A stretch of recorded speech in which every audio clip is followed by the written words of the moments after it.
Un effort de guerre à 8000 km du front.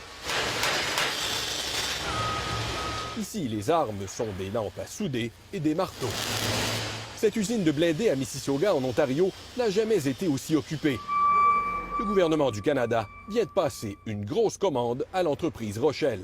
Canada will do whatever. Un achat de 200 véhicules blindés destinés aux forces ukrainiennes, annonce la ministre de la Défense de passage à Kiev.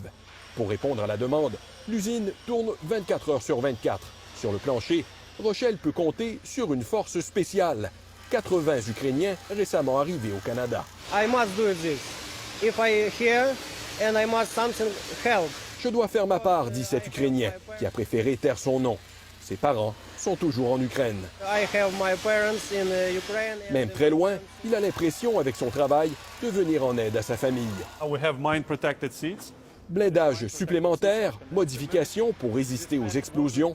Le président de l'entreprise reçoit de la rétroaction en temps réel des forces ukrainiennes et apporte des modifications à ses véhicules. I think people understand the responsibility that they take upon themselves. En pleine guerre, les travailleurs ici sont conscients de la responsabilité qui leur incombe, explique-t-il, celle de protéger les soldats ukrainiens. They will go to Ukraine as well. Si des entreprises et des travailleurs d'ici sont fiers de contribuer à l'effort de guerre, le gouvernement Trudeau, lui, est critiqué dans le milieu de la défense. La contribution canadienne aurait pu être plus rapide et surtout beaucoup plus significative.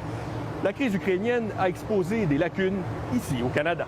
Whether it's ammunition, artillery, rockets, you name it. Le printemps dernier, le patron des forces canadiennes déclarait que le secteur de la défense devait être sur le pied de guerre. We need defense industry to go onto a wartime footing. Près d'un an après le début de la guerre, l'industrie canadienne attend toujours un signal clair d'Ottawa We need to be less reactionary and more strategic. et demande que le gouvernement soit plus proactif pour faire connaître ses besoins.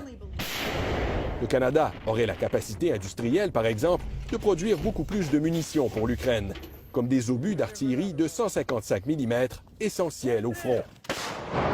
Les soldats ukrainiens en utilisent environ 5000 par jour et les réserves s'épuisent. Mais le gouvernement fédéral tarde à signer des contrats à long terme et à augmenter les commandes. The conversations would have had to have been occurring almost, 6 months to a year ago. Ces décisions auraient dû être prises il y a 6 mois, 1 an, disent les représentants de l'industrie. Jusqu'ici, le Canada a livré 27 000 obus de 155 mm à l'Ukraine, de quoi tenir à peine 5 jours au front. Et les 3/4 ont été achetés des Américains. Si les Américains n'étaient pas là, s'ils n'avaient pas leur grand stock et la volonté de faire des grandes contributions, l'Ukraine sera fichue en effet. Le symptôme d'un problème beaucoup plus large, selon ce lieutenant général à la retraite et ex-député dans l'équipe de Justin Trudeau. Il estime que l'inventaire des forces canadiennes a été négligé ces dernières années par Ottawa et que 15 milliards de dollars du budget de la défense n'ont tout simplement pas été dépensés depuis l'arrivée au pouvoir des libéraux. Le résultat est qu'on ne peut pas envoyer des équipements vraiment modernes à l'Ukraine et aussi on manque des capacités critiques pour nos forces. Les besoins pressants de l'Ukraine révèlent des failles. L'armée canadienne est à court de certaines armes stratégiques. La semaine dernière, le Canada a annoncé l'achat d'un système de défense anti-aérien aux Américains destiné à l'Ukraine, au coût de 400 millions. Un type d'arme absent de l'arsenal canadien depuis des années, malgré les appels répétés de hauts dirigeants militaires. Le système est vraiment cassé. On a besoin du leadership du Premier ministre et du ministre des Finances. Andrew Leslie dresse un constat sévère. Le grand leçon est qu'on a besoin d'un investissement long terme pour les forces canadiennes.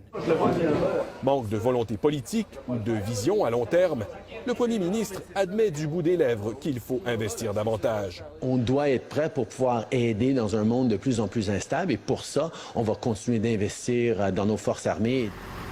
À l'usine de blindés de Mississauga, les travailleurs ukrainiens n'ont qu'une chose en tête, I want to win. la victoire et l'espoir que l'ardeur de leur travail puisse servir d'inspiration. If Canada can help more, Peut-être inciter le Canada à en faire plus. Ici Louis Blouin, Radio-Canada, Mississauga.